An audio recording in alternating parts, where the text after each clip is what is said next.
Eh bien, on va ouvrir la parole de Dieu, puisque c'est pour ça qu'on est venu ce matin, n'est-ce pas? Alors, je vous invite à ouvrir la Bible dans le livre de Jacques, au chapitre 1 et au verset 22. Jacques, au chapitre 1 et au verset 22, il est dit « Mettez en pratique la parole et ne vous bornez pas à l'écouter en vous trompant vous-même par de faux raisonnements. Car si quelqu'un écoute la parole et ne la met pas en pratique, il est semblable à un homme qui regarde dans un miroir son visage naturel et qui, après s'être regardé, s'en va et oublie aussitôt comment il était. Mais celui qui aura plongé les regards dans la loi parfaite, la loi de la liberté, et qui aura persévéré n'étant pas un auditeur oublieux, mais se mettant à l'œuvre, celui-là sera heureux dans son activité. Amen. Alléluia. C'est vrai, on dit amen à ce qu'on vient d'entendre. Tous, nous voulons réussir. Amen. Que notre vie, elle soit réussie. C'est autre chose que de réussir sa vie.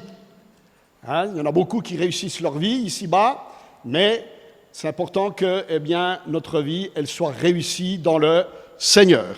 Alors, dans cette lecture que nous venons de faire, il nous est parlé explicitement de la parole de Dieu, qu'il ne faut pas nous limiter à écouter seulement, mais aussi à vivre, la traduire en actes dans les situations que nous traversons, la manifester en chair dans les événements que nous vivons, y conformer nos réactions, nos attitudes, nos comportements, si nous voulons justement être heureux dans ce que nous faisons, si nous voulons réussir dans ce que nous entreprenons, si nous voulons vivre sous la faveur de Dieu et avoir son approbation, sa bénédiction. On le veut? Amen. Alors il est fait référence ici à cet objet que nous connaissons que trop bien. La parole de Dieu nous est comparée à un miroir. Nous savons tous à quoi il sert, n'est-ce pas? C'est cet objet à surface polie destiné à refléter les visages. Et il nous est bien utile chaque matin pour notre toilette. Nous regardons, et puis là, en fonction de ce qu'il nous renvoie, on va corriger, on va améliorer notre image, on essaie de s'embellir. N'est-ce pas? Le miroir, c'est l'objet qui nous permet de nous voir tels que nous sommes, et il nous renvoie notre propre image de l'instant. Ainsi donc, la parole de Dieu est également ce miroir qui va refléter de façon honnête et vraie notre propre image de qui nous sommes réellement devant Dieu. Pas de mensonge, pas de faux semblants.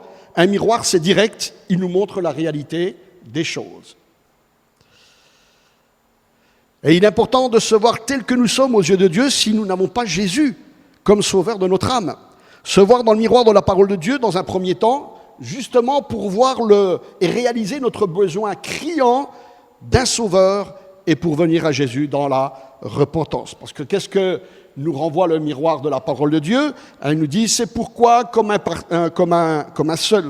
un seul homme, le péché est entré dans le monde, et par le péché, la mort, et qu'ainsi la mort s'est étendue, à tous les hommes, parce que tous ont péché. Dans Romains, au chapitre 5 et au verset 12.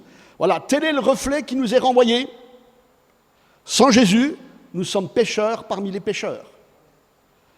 Mais si nous sommes lavés par le sang de Jésus, alors là, l'image va changer.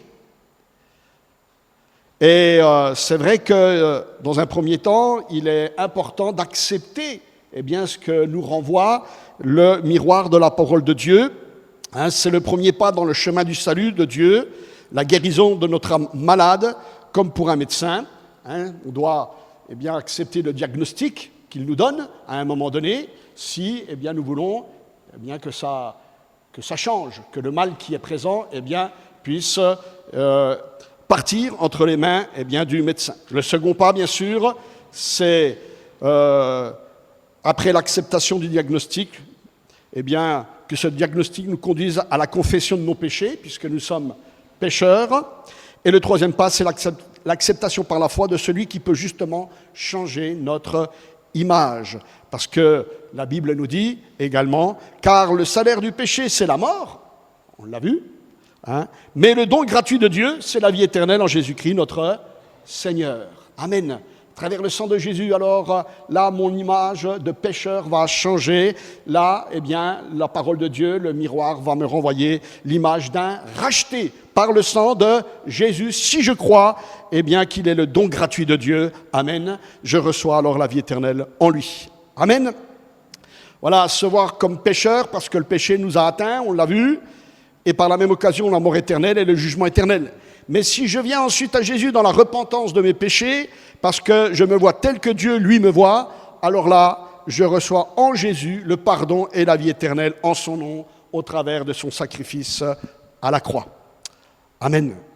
Alors la réaction de certains, ça sera de détourner les yeux, ou bien de changer de miroir. Ah non, ça ne me convient pas. C'est important de se connaître tel que nous sommes, tel que la Bible nous renvoie à l'image de nous-mêmes, afin de savoir comment Dieu, lui, il nous voit. Mais Dieu veut nous conduire à travers la parole de Dieu, ce miroir, eh bien, plus loin que notre propre reflet d'homme pécheur. Dans 2 Corinthiens, au chapitre 3 et au verset 16, il est dit « Mais lorsque les cœurs se convertissent au Seigneur, le voile est ôté. Or, le Seigneur, c'est l'Esprit. Et là où est l'Esprit du Seigneur, là est la liberté. » Et dans une certaine version, il est dit « Nous tous qui, le visage découvert, contemplons comme dans un miroir la gloire du Seigneur, nous sommes transformés en la même image de gloire en gloire par l'Esprit du Seigneur. » Amen. Alléluia. Ce que Dieu désire, c'est de nous transformer à l'image de Christ. Et cela n'est possible que si nous, eh bien, nous le voulons, après avoir regardé notre vrai visage dans la parole de Dieu. Et cela n'est possible que si notre cœur, comme il est dit là, se convertit au Seigneur, pas à un mouvement, pas à une religion, pas à un homme quel qu'il soit, mais au Seigneur lui seul, au Seigneur Jésus. Et cela n'est possible que si notre cœur a les yeux pour voir correctement dans le miroir de la parole de Dieu.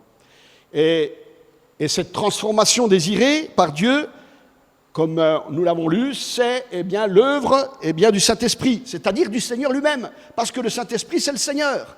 Le Seigneur, c'est le Saint-Esprit. Amen, on le croit? Alléluia. Et elle est là, la vraie liberté, dans cette œuvre de changement opérée, tendre à être à l'image de Christ, se laisser changer par Dieu au travers de ce miroir qu'est la parole de Dieu. La Bible nous dit que toute écriture est inspirée de Dieu, bien sûr, utile, comme le miroir, il est utile, pour enseigner, pour convaincre, pour corriger, pour instruire dans la justice de Dieu. Et la parole de Dieu est utile pour nous améliorer, nous rendre meilleurs à l'image de Christ, mais également pour corriger parfois, parce que l'image que nous avons de nous-mêmes peut être faussée, peut-être altérée, afin que justement nous voyions l'image telle qu'elle est en réalité. Vous savez, c'est important, c'est vrai, de se voir et de se connaître tel que nous sommes aux yeux de Dieu. Pas tel comme nous voyons, mais comme Dieu, lui, il nous voit. Amen. Il est important de se voir autrement et de s'aimer, parce qu'il y a des personnes qui n'arrivent pas à se regarder dans un miroir parce qu'elles ne s'aiment pas. Je parle à quelqu'un peut-être ce matin. Justement, la parole de Dieu va contribuer à ce changement désiré ou nécessaire. Elle nous conduit à nous voir tels que nous sommes et à voir la transformation que Dieu veut opérer et opère en nous pour nous conduire à nous accepter comme Dieu nous accepte en Jésus-Christ. Alléluia. Caché en lui. Alléluia. Dieu nous voyant à travers Jésus, comme nous puissions nous voir à travers Jésus. Alléluia. Et là, l'image change. L'image change. Et que nous puissions nous accepter tels que nous sommes avec les yeux de la foi et nous conduire à amener notre âme, à aimer notre âme pour chercher à obtenir son salut, mais aussi pour faire tout pour garder ce salut. Amen. Il y a des personnes qui souvent, lorsqu'elles entendent la parole de Dieu, ne se reconnaissent pas dans ce qui est dit. Et cela en raison, comme on l'a lu, ne vous bornez pas à l'écouter en vous trompant vous-même par de faux raisonnements. Malheureusement, il peut y avoir des faux raisonnements en nous qui nous amènent à nous tromper. On regarde le miroir, mais voilà, ces faux raisonnements sont là et ils nous amènent à nous tromper. Vous savez, je me souviens, lorsque j'étais jeune, avoir été plusieurs fois avec ma famille dans un parc d'attractions. en Espagne. Et notamment, je me rappelle d'une attraction qui me faisait particulièrement rire, c'est celle des miroirs déformants. Connaissez ? Déformants pour amuser la galerie, comme on dit. Mais il est vrai qu'il arrive que certains, la parole de Dieu devienne malgré elle un miroir déformant pour eux. Mais là, il n'y a pas de quoi rire. Parce que miroir déformant nous amène à nous tromper. La parole de Dieu devient, en raison de ces faux raisonnements, en eux-mêmes, un miroir déformant. Alors vous aviez des miroirs grandissants, vous aviez des miroirs rétrécissants, vous aviez des miroirs grossissants, vous aviez des miroirs amaigrissants, et puis vous aviez des miroirs ondulants, créant des effets de distorsion. Alors, il ne s'agit pas de vous apporter une nouvelle attraction, c'est pas ça, mais de se voir tel que la Bible nous renvoie à notre image, et pas tel que nous pouvons l'apercevoir à travers de faux raisonnements, comme il est dit. Car si quelqu'un écoute la parole, ne la met pas en pratique et se trompe avec des faux raisonnements, il est semblable à un homme qui regarde dans un miroir son visage naturel et qui, après s'être regardé, s'en va et oublie aussitôt comment il était. Et je ne parle pas de ceux qui sont abusés par de faux enseignements. C'est pas ça. Je parle de ceux qui se trompent eux-mêmes par de faux raisonnements. Je parle de ceux qui, à l'écoute de la parole de Dieu, au contact de la bonne parole, vont par de faux raisonnements en eux-mêmes se voir au travers d'un miroir déformant, ce qu'elle n'est pas réellement. La parole de Dieu est un miroir. Parfait. Mais ces faux raisonnements nous amènent à voir dans un miroir déformant. Le miroir joue son rôle, il renvoie une image réelle, mais ensuite il y a la perception subjective, toute personnelle de l'image qui nous est renvoyée. Le miroir, c'est quoi ? C'est un miroir aplati, qui reflète une image parfaite. Les miroirs déformants sont des miroirs ayant une surface concave ou convexe, voyez, et on les utilise souvent pour obtenir un reflet déformant. Alors, comment nous percevons-nous ? Comment se voit-on réellement ? Comment voit-on les choses à travers le miroir qui est devant nous ? Il est un fait que lorsqu'on étudie la parole de Dieu, lorsqu'on écoute la parole de Dieu, c'est que souvent, malheureusement, notre personnalité détermine l'interprétation que nous faisons de la Bible qui est entre nos mains. Il y a ceux qui projettent sur la Bible leur propre image, celle de leur propre cœur. Alors, on va voir les exemples de miroirs déformants, si vous voulez. Il y a les miroirs qui vont déformer l'image réelle en allongeant les formes, de haut en bas. Et là, on apparaît plus grand que la réalité. Alors, on peut le voir dans Luc au chapitre 18. Dans Luc, au chapitre 18, Jésus va un jour donner une parabole pour expliquer un petit peu cette image déformant, ce miroir déformant, dans Matthieu au chapitre 18 au verset 9. Voilà.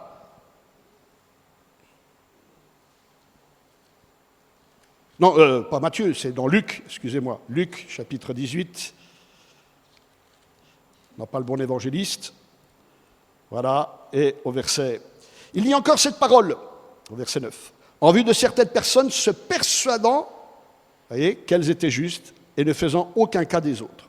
2 hommes montèrent au temple pour prier. L'un était pharisien et l'autre publicain. Le pharisien, debout, priait ainsi en lui-même. « Ô Dieu, je te rends grâce de ce que je ne suis pas comme le reste des hommes, qui sont ravisseurs, injustes, adultères, ou même comme ce publicain.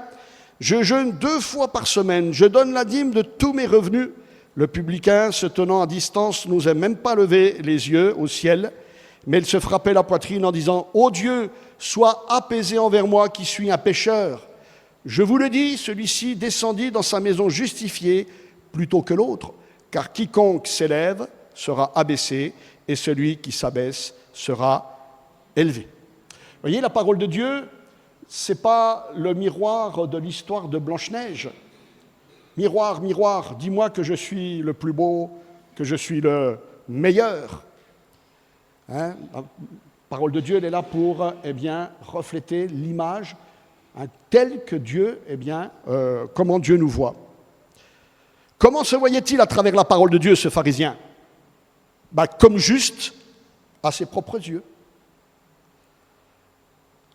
La Bible, qu'est-ce qu'elle dit? Tu ne voleras pas, tu ne déroberas pas. C'est ce que déclare la parole de Dieu. C'est pourquoi il n'était pas dans cette catégorie-là. Il ne se voyait pas injuste au travers de la parole de Dieu qui dit « Tu ne porteras pas de faux témoignages contre ton prochain ». Il n'était pas non plus dans cette catégorie-là. Il ne se voyait pas voleur, puisque la parole de Dieu dit « Tu ne convoiteras pas aucune chose qui appartienne à ton prochain ». Un homme qui se voyait d'une certaine manière en disant « Moi je jeûne, moi je donne la dîme, l'offrande pour Dieu ». Parce que la parole de Dieu, le miroir, nous dit « Tu aimeras ton Dieu de toute ton âme, de toute ta force, de toute ta pensée ». Et c'était sa manière aux pharisiens de montrer qu'il aimait Dieu à travers ces choses dont la Bible parle. Mais il se voit comme dans un miroir déformant. Vous voyez, comme Jésus le dira, se persuadant qu'ils étaient justes, se persuadant, se trompant en eux-mêmes. Et il se voit comme dans un miroir déformant, allongeant les formes. Il est l'image de ceux qui, à travers la parole de Dieu et par de faux raisonnements, vont avoir une trop haute opinion d'eux-mêmes. Vous voyez, c'est le miroir qui allonge les formes. Et ce miroir, il leur envoie une mauvaise image, à penser qu'ils sont sans péché et finissent par tomber par la propre justice, comme cet homme, se persuadant qu'ils étaient justes. Alors que les paroles de Jésus, qui viendront après, je vous l'ai dit, celui-ci descendu dans sa maison justifié plutôt que l'autre, car quiconque s'élève sera abaissé, et celui qui s'abaisse sera élevé. Ça, c'est le miroir de la parole de Dieu. Ça, c'est le miroir de la parole de Dieu. Et les paroles de Jésus vont être le bon miroir pour ces gens-là. Elles leur renvoient la bonne image d'eux-mêmes, c'est-à-dire pas de propre juste, ou de juste, comme ils peuvent le considérer, mais de condescendance, de dédain, de suffisance qu'il y a en eux, alors qu'ils se voient bien, impeccables, conformes à Dieu, conformes à ses commandements.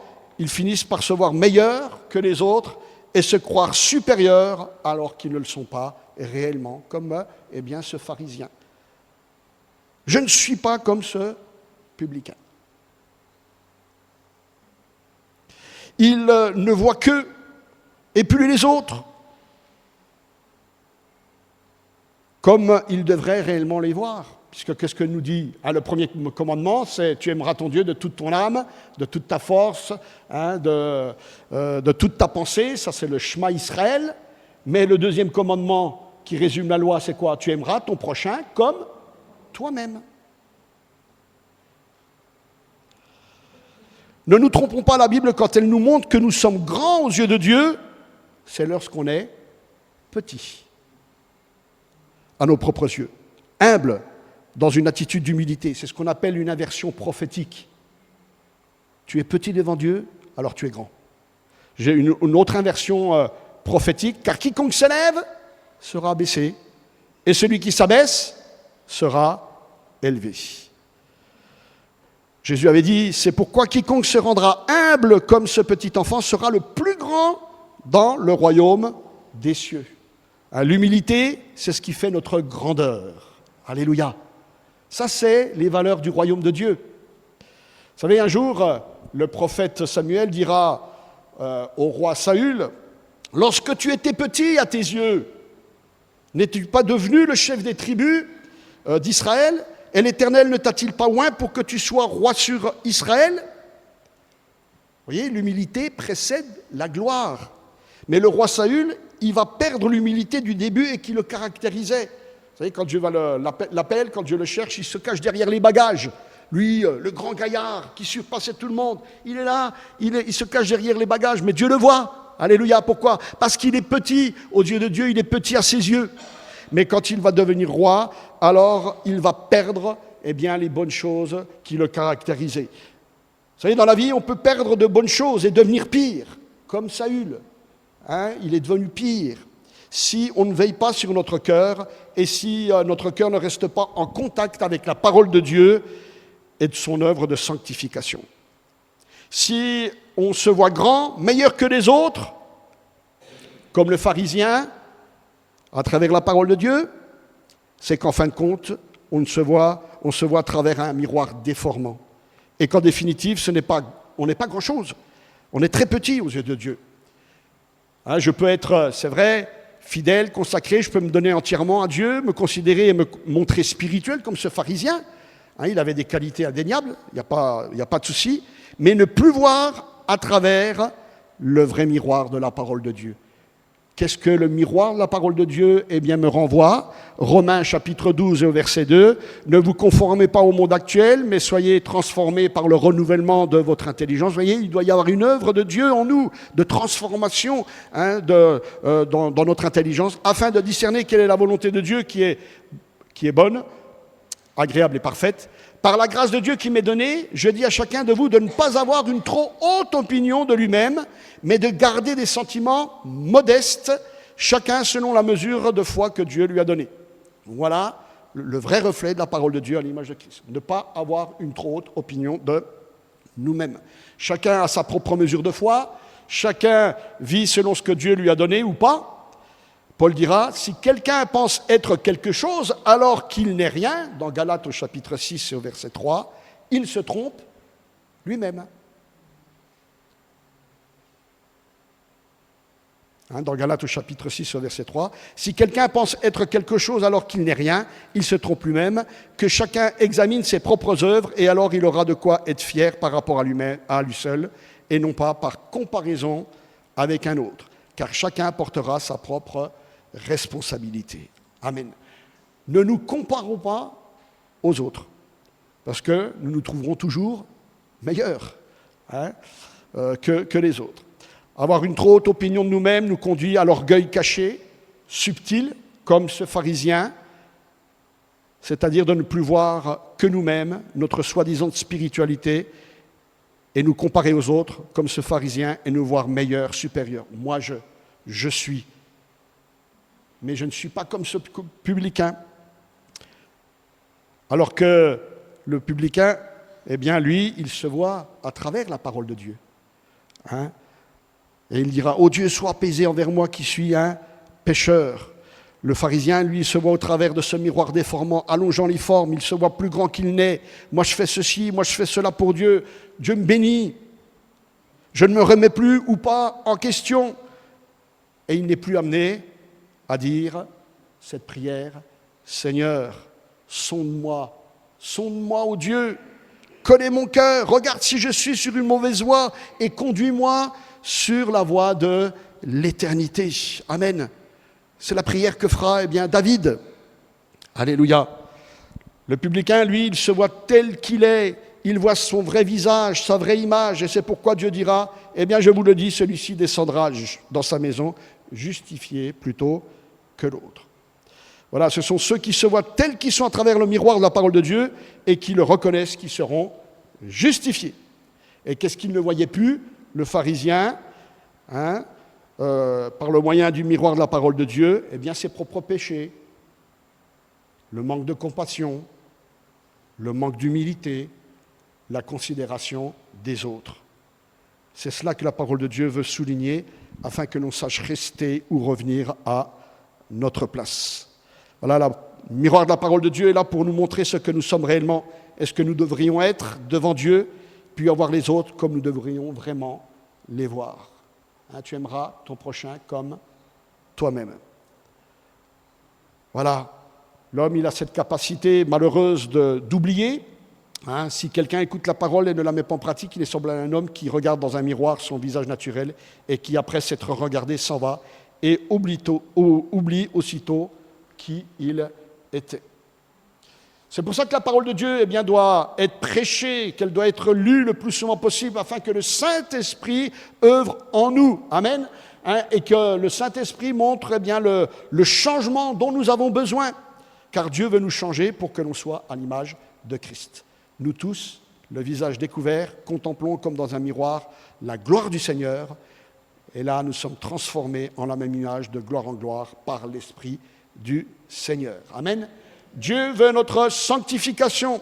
Et cette connaissance de nous-mêmes à la lumière de la parole de Dieu est le chemin du salut vers le ciel, le chemin de la bénédiction, de la réussite, du bonheur, de la liberté. Comme on l'a vu, celui qui sait bien plonger ses regards dans la loi parfaite, la loi de la liberté, alors il réussira dans son activité.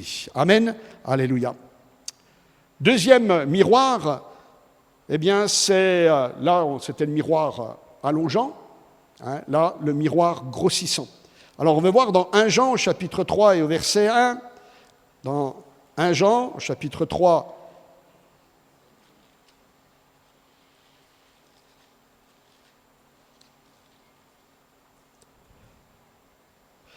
et au verset 20, « Car si notre cœur nous condamne, Dieu est plus grand que notre cœur et il connaît toutes choses. Bien-aimés, si notre cœur ne nous condamne pas, nous avons de l'assurance devant Dieu.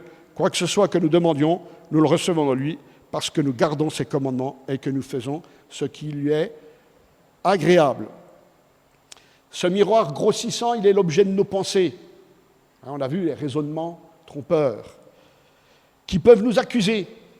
Là, il est parlé du cœur qui est condamné, qui se condamne. Nous ne voyons que nos défauts, nous ne voyons que nos manquements, nous ne voyons que ça, et on grossit ces choses. Et nous ne voyons plus la grâce de Dieu. Dieu est plus grand que notre cœur. Alléluia. Il est important que nos cœurs soient rassurés devant le Seigneur, sinon la parole de Dieu deviendra un miroir déformant grossissant. Parce que si je grossis les choses, je vais finir par me décourager.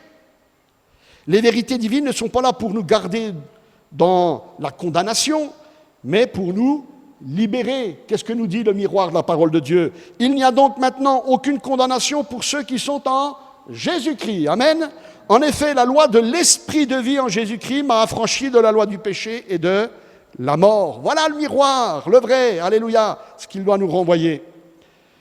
Alors c'est vrai que la Bible elle parle de condamnation, mais la condamnation du départ a un but, c'est celui de nous conduire à Christ qui, lui, va nous libérer. Alléluia. La condamnation a un but pédagogique. Si elle finit par devenir accusation, c'est plus l'œuvre du Saint-Esprit. C'est l'œuvre de l'ennemi de nos âmes, l'accusateur. Comme il est dit dans l'Apocalypse, il est l'accusateur des frères. Lui qui les accuse devant Dieu jour et nuit. Mais qu'est-ce qu'il est dit? Ils l'ont vaincu à cause du sang de l'agneau et à cause de la parole de leur témoignage, et ils n'ont pas aimé leur vie jusqu'à craindre la mort. Il y a possibilité de vaincre nos pensées, les pensées qui sont soufflées par l'ennemi de nos âmes. L'accusateur, c'est la parole de Dieu. Laissez la loi de l'esprit de vie faire son œuvre en vous à travers le miroir de sa parole. Entrez dans la pensée de Dieu et laissez vos pensées être renouvelées par l'Esprit de Dieu. Ne craignez pas la mort, comme il est dit, ils n'ont pas aimé leur vie jusqu'à craindre la mort. La Bible elle nous parle d'une mort, une mort à soi. N'ayez pas peur de ça, au renoncement et au mort à soi. C'est le chemin du disciple, c'est le chemin de la liberté, c'est le chemin de la délivrance. Si donc le Fils vous affranchit, vous serez réellement libre. Dieu est plus grand que notre cœur. Alléluia. Amen. Regardons à sa grâce. Il connaît toutes choses. Il connaît notre cœur, notre mesure, notre degré de sincérité. Il voit si nous sommes de ceux qui veulent bien faire ou pas, de ceux qui veulent lui être agréables en toute occasion. Regardez dans Romains au chapitre 2 et au verset 7 ce qu'il est dit. Dieu réserve la vie éternelle à ceux qui par la persévérance à bien faire. Dans Romains chapitre 2 au verset 7. À ceux qui, par la persévérance à bien faire, cherchent l'honneur, la gloire et l'immortalité, mais l'irritation et la colère à ceux qui, par esprit de dispute, sont rebelles à la vérité et obéissent à l'injustice. Dieu donne à ceux qui, par la persévérance à bien faire, cherchent la gloire de Dieu. Dieu fait une différence d'état d'esprit. Dieu fait une différence de mentalité. Dieu voit dans nos cœurs, malgré nos imperfections, l'état d'esprit qui est le nôtre, la mentalité qui nous anime. Il voit si nous sommes de ceux qui nous inscrivons dans la persévérance à bien faire, et non pas des rebelles. Dieu le voit, ça. alors que notre cœur ne nous condamne pas, mais ayons de l'assurance devant le Seigneur. Amen. Alléluia. Oui, parfois nous pouvons avoir raison dans nos pensées. Ah, je ne suis pas comme un tel. Ah, c'est vrai, je devrais être comme Dieu le demande, mais je ne le suis pas. Je n'ai pas la foi que je devrais avoir. Je suis imparfait. Des fois, c'est vrai. Mais Dieu voit si nous sommes de ceux qui veulent persévérer à bien faire. Alléluia. Ne laissons pas notre cœur nous accuser. Ne regardons pas ce miroir déformant qui grossit les choses. Dieu est plus grand que notre cœur. Amen. Si nous sommes de ceux qui veulent garder ses commandements, alors, Dieu est plus grand que notre cœur. Alléluia. Quoi que ce soit que nous demandions, nous le recevons de lui parce que nous gardons ses commandements et que nous faisons ce qui lui est agréable. Dieu le voit, ça. Alléluia. Mon cœur ne me condamne pas parce que je me réfugie derrière ce que Dieu dit dans sa parole, me rassurant en Jésus-Christ, caché en lui. Alléluia. Gloire à Dieu. Amen. Et il nous donne son esprit. Alléluia, pour nous aider à changer, à devenir meilleurs. Nous tous qui, le visage découvert, contemplons comme dans un miroir la gloire du Seigneur, nous sommes transformés en la même image, de gloire en gloire, comme par l'Esprit du Seigneur. Alléluia. Gloire à Dieu. On ne va pas tout voir les miroirs, mais il y en a un que j'aimerais voir, au moins deux derniers. Dans Juge, au chapitre 6, ça c'est les miroirs rétrécissants. Ah, je vais me voir plus petit que je ne le suis. Dans Juge, au chapitre 6, vous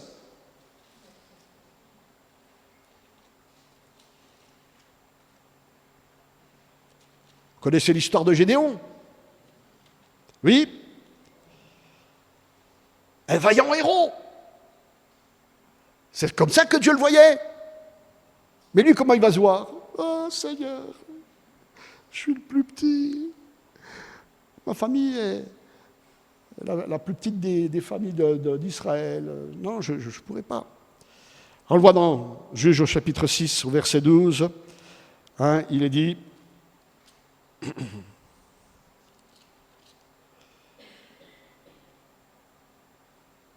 L'ange de l'Éternel lui apparut et lui dit, « L'Éternel est avec toi, vaillant héros. » Voilà le miroir divin. Voilà comment Dieu le voit. Un vaillant héros. Alors que lui, ce qu'il faisait, c'était... il battait au froment.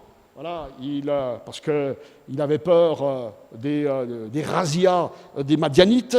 Il était dans ses pensées. Et il nous est dit au verset 14, « L'Éternel se tourna vers lui et lui dit, « Va avec cette force que tu as et délivre Israël de la main de Madian. N'est-ce pas moi qui t'envoie ?» Gédéon lui dit, « Ah, mon Seigneur, avec quoi délivrerai-je Israël? Voici un miroir rétrécissant. Oui. Ma famille est la plus pauvre à Manassé. Je suis le plus petit de la maison de mon père. » L'Éternel lui dit, « Mais je serai avec toi et tu battras Madian comme un seul homme. » Alléluia. Ici, ce sont ceux qui se minimisent par rapport à ce que dit la Bible, par rapport à ce qu'ils sont ou ce qu'ils font. Des personnes qui vont se voir encore moins que le peu qu'ils possèdent ou qu'ils sont, pour être freinés et ne pas avoir la force de faire ce à quoi Dieu les appelle.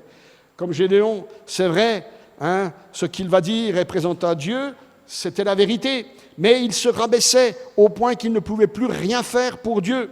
« Ah, je suis rien, moi comparé à ceux d'autrefois, aux hommes de foi. » Dieu lui dit « Sois toi-même. » Je suis avec toi, Dieu nous dit, sois toi-même, je suis avec toi. Alléluia. Il va être encouragé parce qu'il est en face de la parole de Dieu. La parole de Dieu est un miroir, mais pas déformant.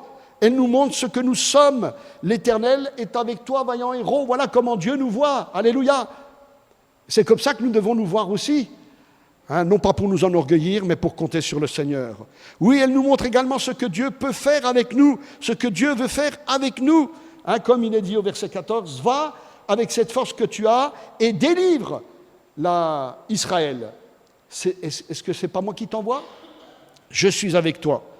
Car quand Dieu appelle, il donne les moyens pour accomplir son œuvre. Alléluia. Quelles que soient nos capacités, Dieu nous donne les moyens. Il nous faut avancer avec la force que Dieu nous communique et Dieu fera le reste. C'est cela la foi. Gédéon dit, ah, mais où sont les miracles d'autrefois? J'ai pas fait bien de grandes expériences avec Dieu. Ben justement, c'est peut-être le temps favorable pour en faire aujourd'hui. Amen. Alléluia. Dans la situation que nous rencontrons, c'est peut-être le temps de faire eh bien, des expériences avec le Seigneur. Amen. C'est une question de foi dans le moment et bien sûr dans la puissance de Dieu. On n'a peut-être pas grand-chose à notre actif. On ne voit peut-être pas grand-chose pour le moment comme Gédéon. Mais Dieu fait avec le peu que l'on a et avec le peu que l'on est. Alléluia. Va avec cette force que tu as. Le miroir déformant qui rapetisse les choses, notre manque de vision de foi à travers la parole de Dieu et nos faux raisonnements, c'est peut-être la raison eh bien, de ne pas ou ne plus rien faire comme Gédéon. Il ne faisait rien parce que justement, il se voyait au travers d'un miroir déformant. Comme plus petit qu'il n'était réellement et par rapport aux autres qui l'avaient précédé. Écoutons plutôt Dieu et voyons les choses comme Dieu les voit. L'Éternel est avec toi, vaillant héros. Le Seigneur est avec toi, le Seigneur est avec nous. Amen. Qu'est-ce que tu dois battre comme, eh bien, Gédéon? Qu'est-ce que tu dois battre? Le Seigneur est avec toi. Alléluia. Amen. Va avec la force que tu as. C'est ce que Dieu lui dira. Je serai avec toi, je te bénirai, tu seras vainqueur. Et c'est ce que nous dit la parole de Dieu, hein, que nous pouvons être des vainqueurs avec Dieu. Alors croyons-le. Amen. Alléluia. Et j'aimerais voir un dernier miroir. Eh bien, c'est le miroir ondulant. Vous savez, c'est ce miroir dont les effets sont de grossir et de rétrécir les formes à la fois. Vous voyez, hop, à un moment donné, c'est grossissant, et hop, après, ça change, c'est rétrécissant. Alors ça, c'est dans la Bible, hein, on voit dans Nombre au chapitre 13 et au verset 30, dans Nombre au chapitre 13 et au verset 30, hein, c'est quoi le contexte? C'est Moïse qui envoie des espions dans le pays promis pour qu'ils fassent un rapport avant leur entrée dans le pays, et à leur retour, eh bien, ils vont dresser un tableau très négatif de la situation. Mais un des espions, Caleb, lui, il va reprendre les mêmes paroles de Dieu. Lui, il se voit à travers eh bien, le miroir de la parole de Dieu, le vrai miroir. C'est le miroir divin. Mais eux, les autres, eh bien, vont s'exprimer et refléter le miroir déformant. Alors, il est dit dans Nombre au chapitre 13 au verset 30, Caleb fit taire le peuple qui murmurait contre Moïse. Il dit, montons, emparons-nous du pays, nous y serons vainqueurs. C'est ce que Dieu disait, c'était ça le miroir. Mais les hommes qui étaient allés avec lui dirent, nous ne pouvons pas monter contre ce peuple car il est plus fort que nous. Et ils décidèrent devant les enfants d'Israël, ils décrièrent devant les enfants d'Israël le pays qu'ils avaient exploré. Et ils dirent, le pays que nous avons parcouru pour l'explorer, c'est un pays qui dévore ses habitants. Première chose, pays qui dévore ses habitants. Tous ceux que nous y avons vus sont des hommes de haute taille, des géants.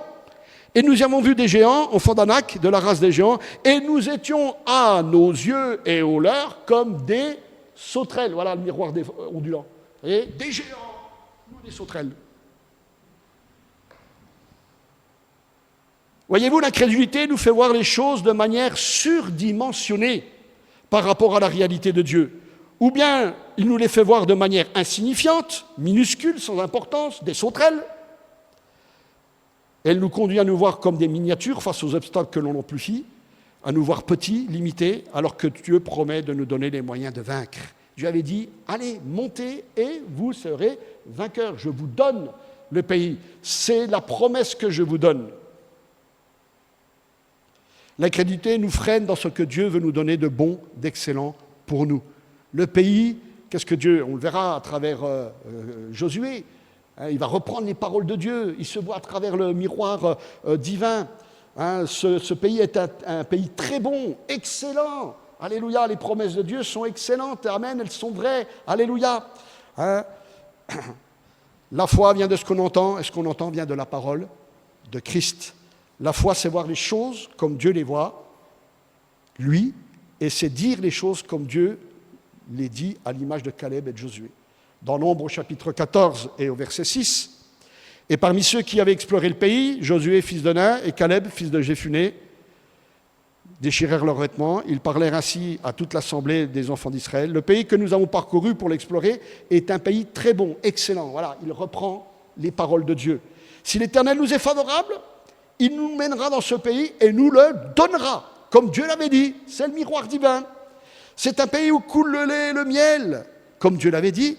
Seulement ne soyez point rebelles contre l'Éternel et ne craignez point les gens de ce pays, car ils nous serviront de pâture, ils n'ont plus d'ombrage pour les couvrir, l'Éternel est avec nous et ne les craignez point. Alléluia. La foi change l'objet de nos pensées. Comment ils les voyaient? Comme des géants. Caleb, qu'est-ce qu'il dit? Ah ouais, c'est des géants. Eh bien, regardez, ils n'ont plus d'ombrage, ils n'ont plus d'ombrage pour couvrir leur tête. C'est pour ça qu'on va les vaincre. Alléluia. La foi, c'est obéir à Dieu, à sa parole. Dans Hébreux chapitre 3 et verset 12, il est dit « Prenez garde, frères, que quelqu'un de vous n'ait un cœur mauvais et incrédule au point de se détourner du Dieu vivant, mais exhortez-vous les uns et les autres chaque jour aussi longtemps qu'on peut dire aujourd'hui, afin qu'aucun de vous ne s'endurcisse par la séduction du péché. Car nous sommes devenus participants de Christ. » Amen. Nous sommes transformés à son image. Pourvu que nous retenions fermement jusqu'à la fin l'assurance que nous avions au commencement. Gardez ce que nous avons. Pendant qu'il est dit aujourd'hui, si vous entendez sa voix, n'endurcissez pas vos cœurs comme lors de la révolte.